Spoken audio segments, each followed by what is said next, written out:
I'm on Queen Street, which is the main street in central Auckland, just about a block down from where this shooting took place. We understand that a gunman entered a construction site at about 7:20 this morning New Zealand time and fired a number of shots. 3 people are dead, including the gunman. We don't know how the gunman died, and we also know that multiple people are injured. We don't know how many people are injured. The incident is contained. Obviously, the gunman is now dead.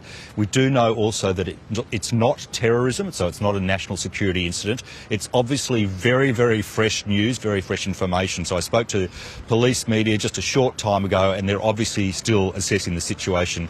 As you can see, the area is cordoned off. There are numerous police cars behind me. Several blocks of downtown Auckland have been cordoned off, and obviously police now will be trying to gather information. But the basic headlines are 3 people dead, including a gunman who fired multiple shots, multiple people injured, but the incident is contained. Now, we can bring up pictures of the building site where this all unfolded, David, while we continue speaking. The situation is contained, but gee, there must be so much tension and anxiety triggered by this on the streets of Auckland.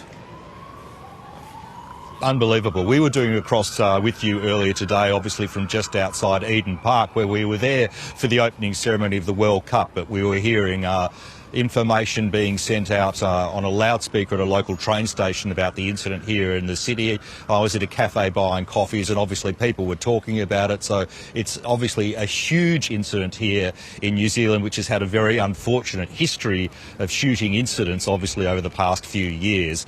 But yeah, obviously it's a terrible incident and terrible timing on the first day of the World Cup. And it does overshadow certainly the opening ceremony, which of course is scheduled to be held in Auckland tonight, and the Matildas opening match in Sydney.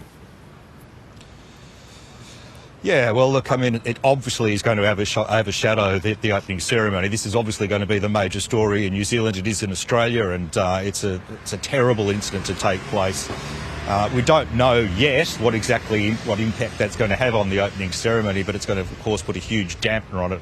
And you would think that there would be some kind of recognition of this happening today. But New Zealand, which was going to be in a celebratory mood, hosting the first match of the World Cup with a sellout crowd between New Zealand and Norway, 40,000 people at Eden Park ahead of that game between the Matildas and Ireland in front of 80,000 people in Stadium Australia. Well, this is a tragic incident. It's happened on the same day, so obviously going to overshadow those events. David Mark on the ground for us in Auckland. Thank you for the update.